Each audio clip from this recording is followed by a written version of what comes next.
Binge audio. L'une des premières choses qui changent autour des 45-50 ans, c'est le ventre. Le ventre, siège de nos émotions, de nos crampes, de nos douleurs de règles, de nos joies parfois.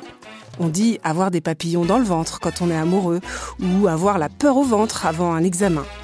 Et avec la ménopause, il a une fâcheuse tendance à prendre du volume, ce ventre. Qu'on ait vécu des grossesses ou pas, les fluctuations de nos hormones font que le gras se dépose là et qu'il est bien difficile de le déloger. Alors comment faire pour l'aimer, ce ventre qui fait changer notre morphologie ? Comment le choyer ? Comment le tonifier si on le souhaite ? J'ai toujours préféré pour ma part les sports doux aux sports de cardio. Et l'approche du Pilate pour renforcer le centre du corps me plaît beaucoup. La professeure de Pilates, Céline Roy, va nous expliquer dans un instant comment le ventre joue un rôle crucial dans notre santé.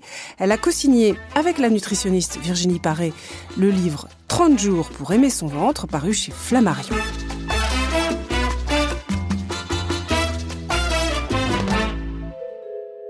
Bonjour Céline Roy.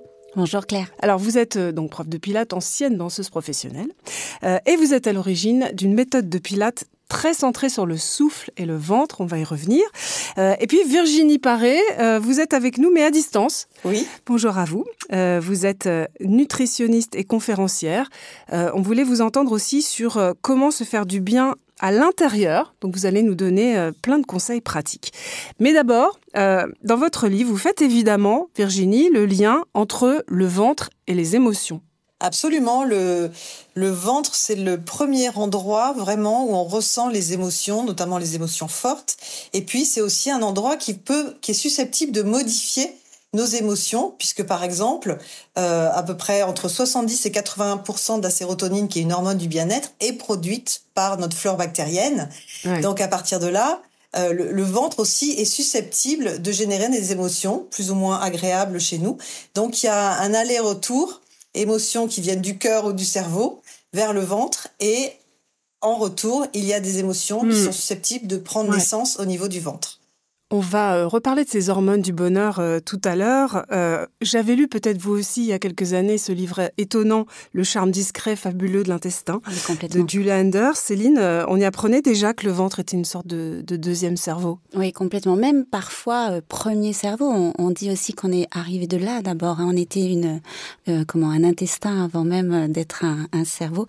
Et pour revenir sur les émotions, parfois même on ressent quelque chose dans le ventre avant même de l'avoir raisonné, je trouve. Vous parliez des papillons dans le ventre. Ouais. On sent ça avant même de se dire, tiens, qu'est-ce qui m'arrive ? Je suis amoureuse, je suis pas amoureuse. On sent quelque chose déjà dans le ventre.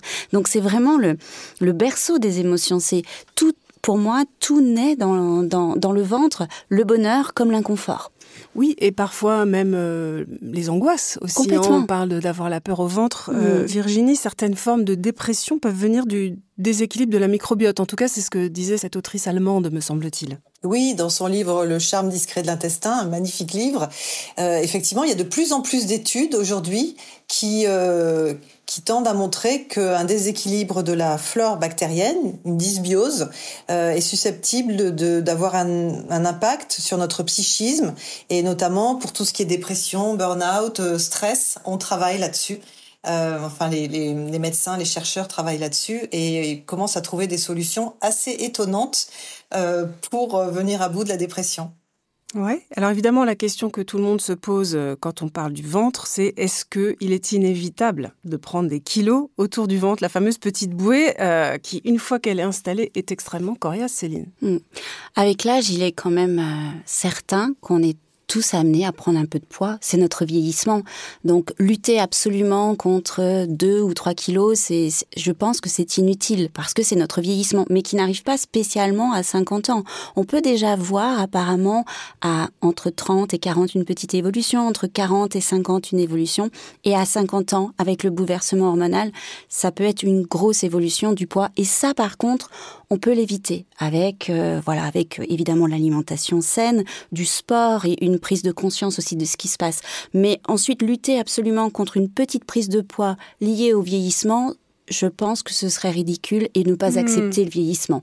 Un peu, Tout comme lutter à tout craint contre le petit affaissement léger voilà, de la peau. C'est notre vieillissement. Je crois qu'on ne peut rien contre ça. Vous évoquez, Céline, les hormones. C'est dû à quoi, cette prise de poids? Essentiellement les hormones? Alors, pendant la ménopause, oui, la prise de poids va être due au bouleversement hormonal. Donc, le bouleversement hormonal va amener une hausse du cortisol. Et donc, forcément, on va avoir tendance à plus stocker, à avoir un organisme plus inflammatoire. C'est un ensemble de choses, en fait.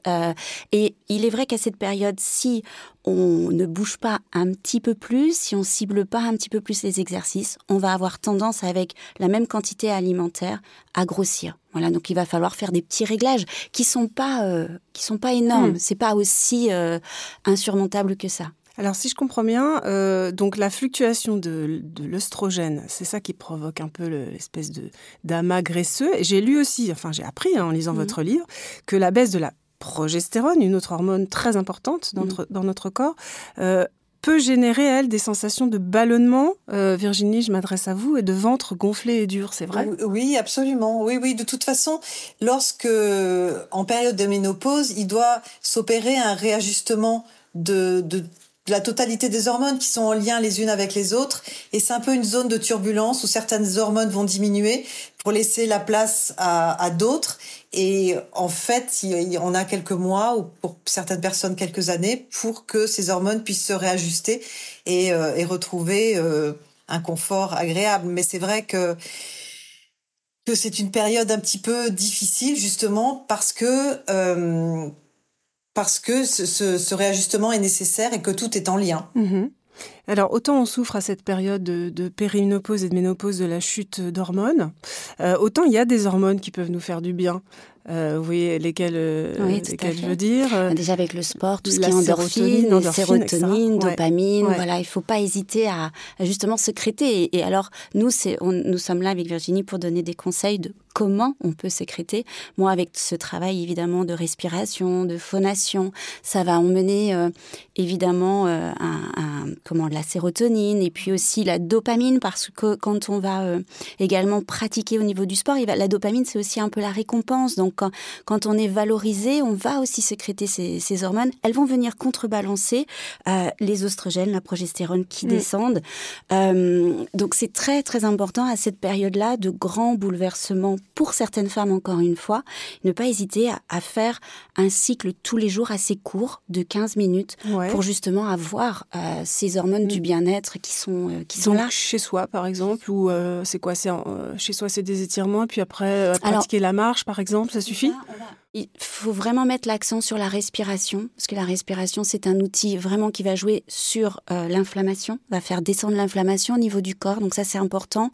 Moi je le fais avec la phonation pour déclencher aussi. Alors justement, expliquez-nous juste rapidement la phonation. La phonation, donc on fait vibrer les cordes vocales avec le A, qui ressemble un peu le Om du yoga. Voilà, c'est un petit peu identique, et le A va permettre de déclencher le nerf vague, et donc justement d'atteindre un niveau de bien-être assez facilement.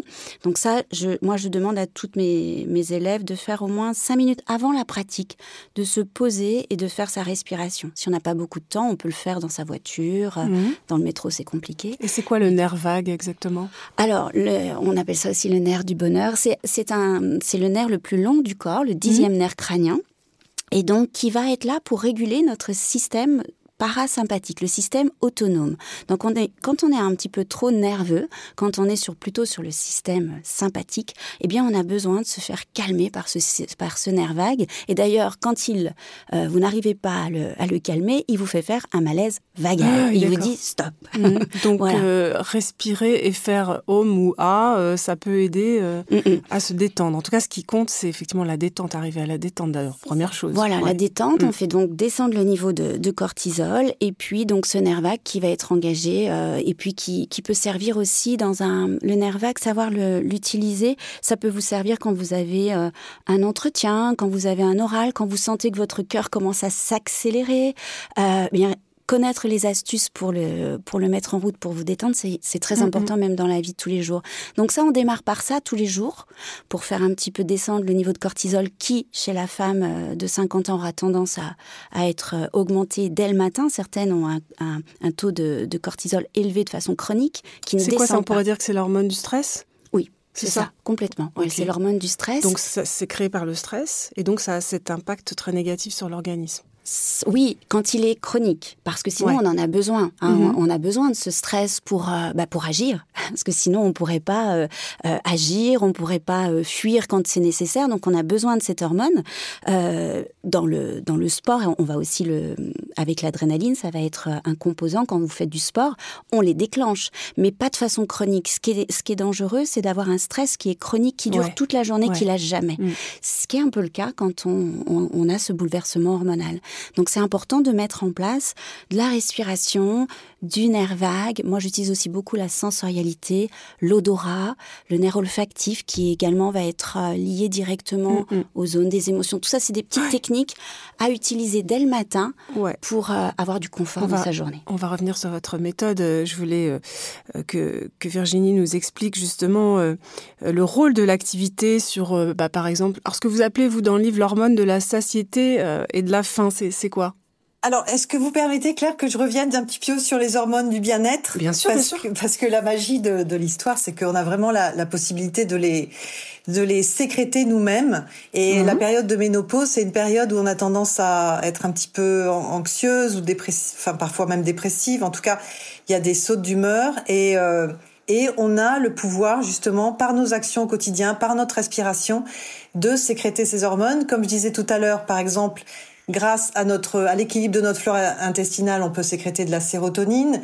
Comme le disait très justement Céline, la dopamine, c'est l'hormone de la récompense. Donc, lorsqu'on fait quelque chose, sa séance de sport ou une activité de création, une activité artistique, ou même quand on range sa maison, qu'on est satisfaite d'avoir fait ça, eh bien on sécrète de la dopamine.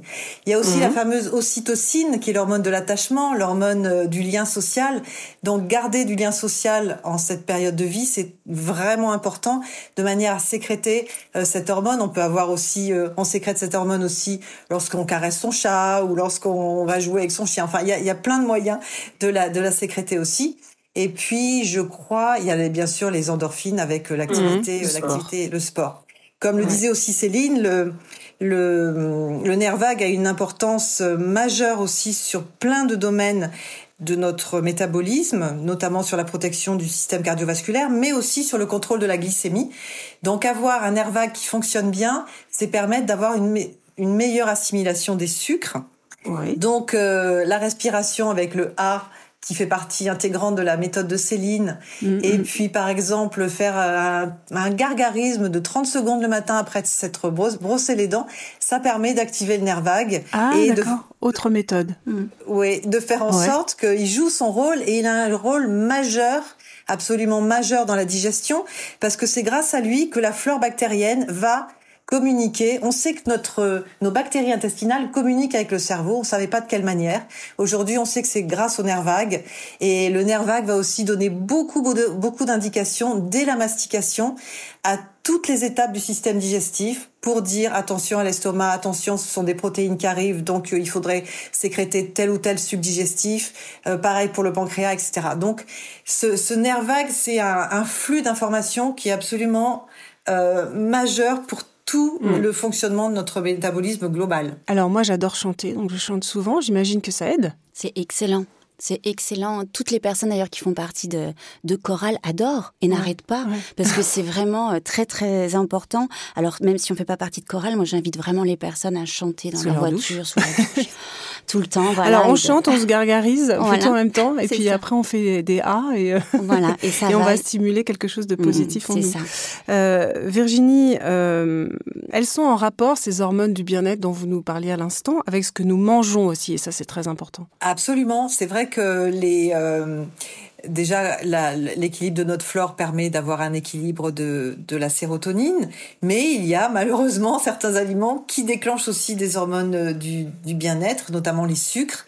Et c'est là qu'il faut pas tomber dans le piège, parce que le sucre va aussi produire des hormones, ces hormones de la récompense qui nous font du bien.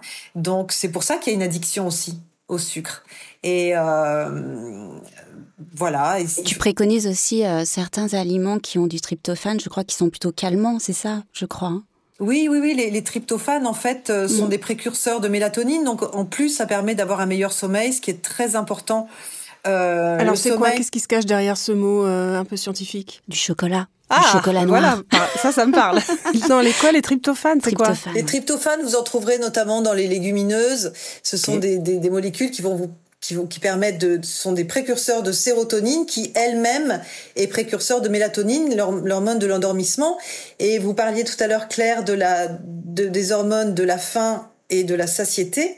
Oui. Et lorsqu'on a un mauvais sommeil, ces hormones de la faim et de la satiété se trouvent déséquilibrées, c'est-à-dire que le manque de sommeil stimule la sécrétion de gréline, qui est l'hormone de la faim, et inhibe la sécrétion de leptine, qui est l'hormone de la satiété. Donc quand on ne dort pas, ou pas suffisamment, eh bien c'est un facteur très important de prise de poids, notamment au niveau abdominal.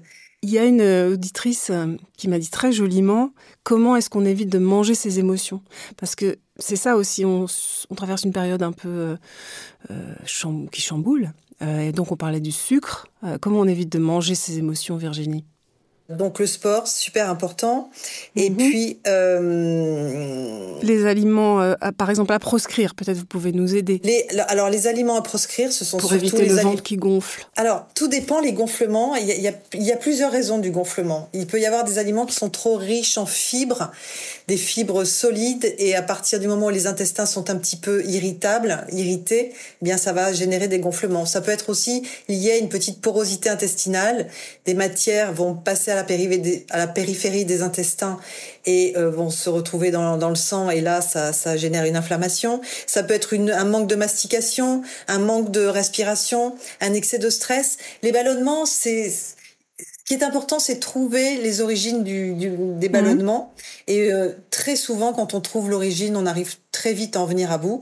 Mais je m'aperçois que beaucoup de personnes sont ballonnées déjà dans un premier temps parce qu'elles ne prennent pas le temps de mâcher. De mastiquer, et la mastication, on l'oublie trop souvent, c'est une étape incontournable d'une bonne digestion.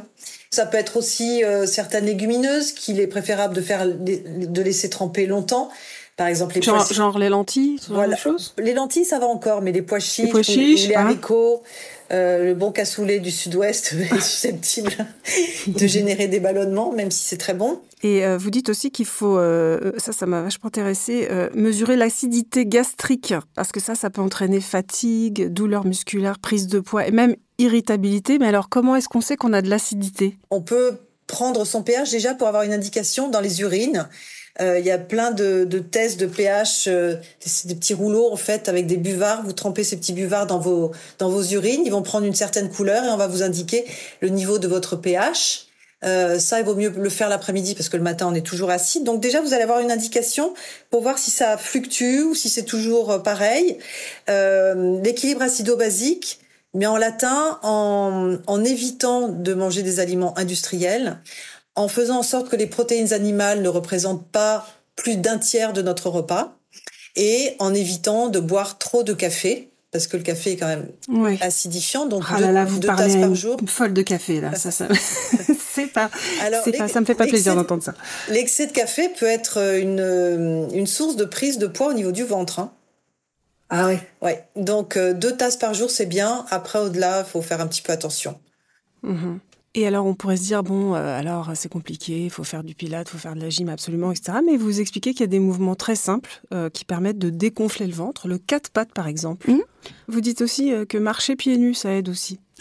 C'est marrant ça. Marcher pieds nus, ça aide surtout pour la posture, parce que quand je vais travailler le ventre, il n'y a pas de ventre, on va dire plat, même si j'aime pas trop ce mot-là, mais sans colonne vertébrale érigée et droite. Si on se tient courbe...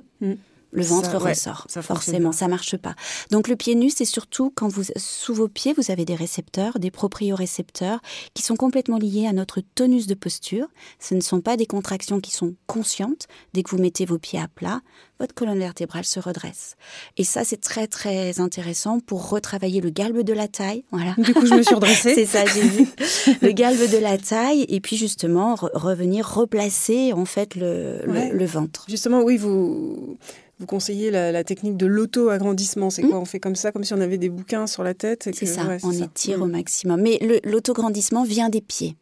Souvent, vous savez, pareil, ça sert à rien à un enfant à table de dire « tiens-toi droit » parce qu'il va faire comme ça par la tête et puis il va se relâcher au bout de 2 minutes. Si vous voulez vraiment avoir un impact, il faut que ça vienne des pieds. Il faut poser vos pieds au sol et chercher l'appui au sol. Et là, vous allez voir, la colonne va presque un peu se raidir, mais se consolider pour pouvoir s'ériger. Et on entend souvent dire qu'une fois que cette graisse elle est installée là, on ne peut plus s'en débarrasser du tout. Non, ça c'est faux. Par contre, il faut avoir plusieurs outils. Donc l'alimentation, l'hydratation, le sport et, essentiel, les massages. Là, par exemple, les automassages, ça marche? Oui, carrément. Comment on fait? On fait dans le sens des aiguilles d'une montre? Ça, si on veut du confort pour l'intestin, oui. Ça c'est connu même pour les douleurs de règles, les douleurs de digestion, etc. Ouais. Après, on peut faire aussi du palpé roulé pour, si vraiment on veut, moi je le travaille pas mal, j'adore me masser. Et donc, pour enlever un petit peu la graisse qui pourrait se stocker, puis travailler aussi sur la qualité du grain de peau pour que la peau reste assez dense. Parce qu'on perd aussi, à cette période, on perd cette qualité de peau, ce qui amplifie le phénomène de taille qui s'affaisse, parce que la peau se relâche. Donc voilà, le fait de travailler, c'est excellent. Ça va vraiment aider. Alors, pour revenir un peu à vous, Virginie, vous croyez beaucoup à ce que vous dites dans le bouquin, à la chrononutrition, c'est-à-dire le choix d'aliments particuliers à différents moments de la journée. C'est quoi, par exemple, une journée type? Donc, une journée type, c'est commencer par des aliments qui sont très pauvres en sucre, le matin, au petit déjeuner. Donc plutôt des protéines animales ou des bons gras de type noisettes, noix, amandes ou même avocat pour ceux qui préfèrent du salé. Donc vraiment peu de sucre le matin, d'autant plus que le matin c'est un moment où on produit davantage de cortisol et on va stocker plus le sucre si on le mange le matin. Le cortisol est favorable au stockage en fait des sucres. Ensuite, à midi, on peut s'autoriser un repas assez consistant. Par exemple, une protéine, beaucoup de légumes et crudités si on n'a pas les intestins trop fragiles, et puis un petit peu de céréales ou une légumineuse. Et un fruit, parce que on peut manger un fruit en dessert si on le souhaite, et si on a envie d'un laitage, plutôt un laitage de brebis. Si on a faim au goûter, là, le corps va beaucoup mieux métaboliser certains gras végétaux de type noix, noisettes, chocolat noir, ou alors le bon pain qu'on prenait quand on était petite, du pain beurre et chocolat noir. Ça, j'adore. Donc ça, et ce goûter va nous permettre de ne pas arriver totalement affamé le soir. Et ça va nous permettre d'attendre. Et là, le soir, il est préférable de manger beaucoup plus léger, manger peu, plutôt des légumes, protéines légères, ou alors des céréales complètes ou des légumineuses, mais manger en petite quantité le soir, de manière à ce que le sommeil soit favorisé. Éviter tout ce qui est épices le soir, épices qui piquent, ou alors viande rouge, charcuterie, parce que là, ça va chauffer la température du corps et ça va aller à l'encontre de l'endormissement, en fait. Alors, il y a un truc très à la mode, c'est le jeûne de 16 heures ou voire le jeûne de quelques jours. Vous en pensez quoi, vous? Alors moi, en nutrition, j'ai beaucoup de mal avec les phénomènes de mode. Ouais. Mais donc le jeûne systématique de 16 heures, pour moi, ça n'a pas vraiment d'intérêt. Mieux vaut avoir une alimentation équilibrée au quotidien. Et puis, une fois de temps en temps, par exemple 3 fois par mois ou 1 fois par semaine, effectivement, sauter le repas du soir pour laisser un espace-temps à notre système digestif de faire une sorte de reset pour s'auto-nettoyer et lui permettre de se régénérer sans avoir à faire ce travail de digestion.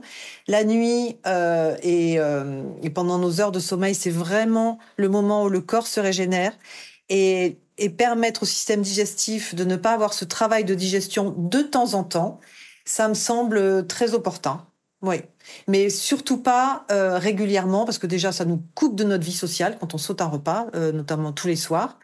Et puis ne pas donner l'habitude à notre corps de fonctionner avec moins, parce qu'on va encore diminuer le métabolisme de base, alors que en période de ménopause, il a déjà diminué d'à peu près 200 calories.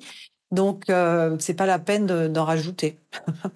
Céline, dans le livre, vous proposez un programme de 30 jours, 3 cycles de 10 jours. Alors, l'idée, c'est important de le préciser, c'est pas de maigrir, c'est de renforcer son ventre pour ensuite s'alléger, et notamment alléger ce ventre qui peut parfois être... L'idée même, c'est de l'aimer, ouais. Son ventre, avant même de le muscler. Donc, il faut trouver vraiment son training adapté à soi.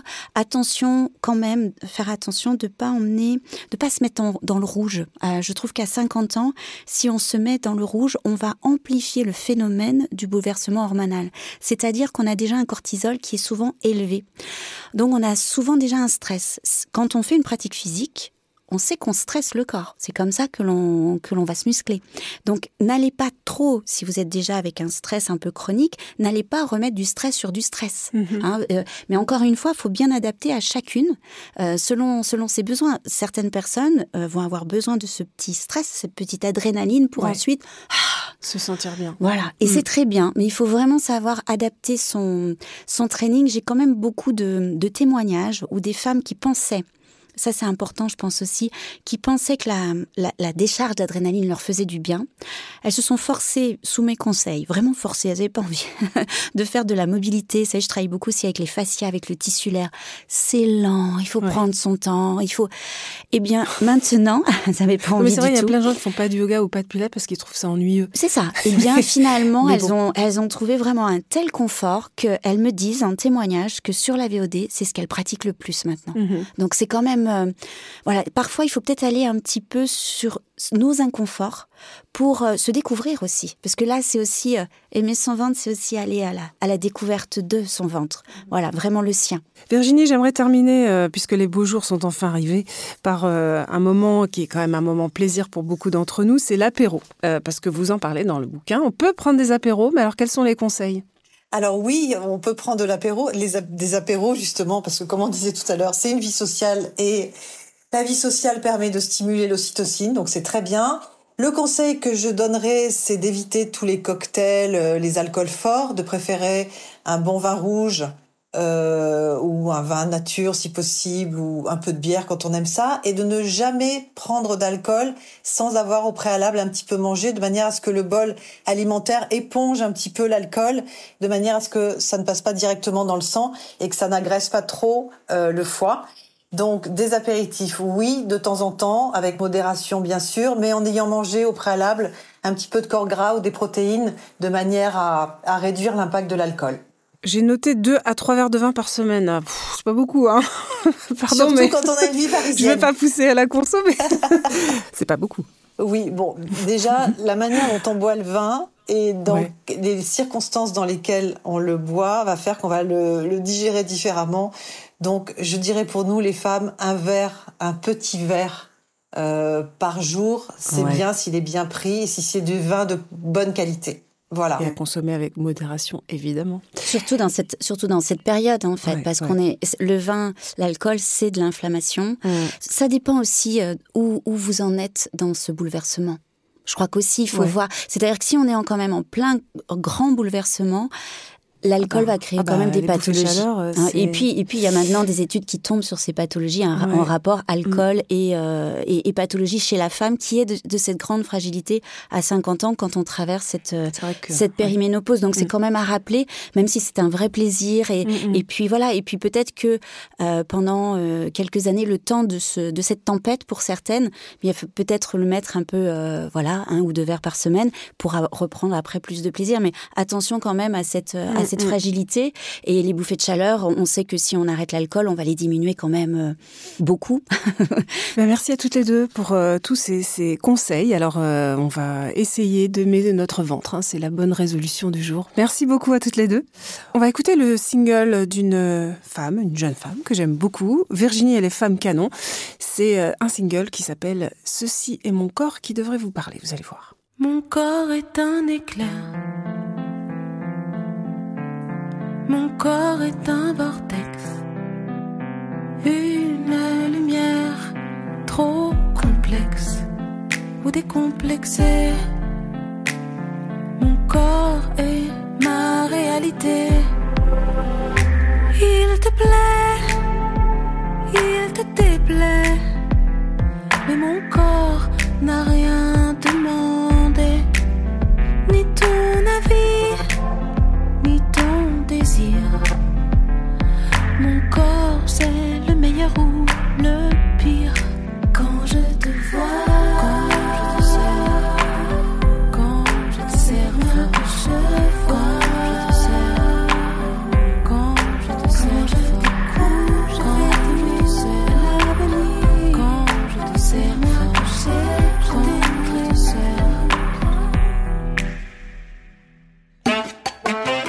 Cet épisode était coproduit par Binge Audio, à la production Lorraine Bess, à la réalisation Clément Morel. À bientôt.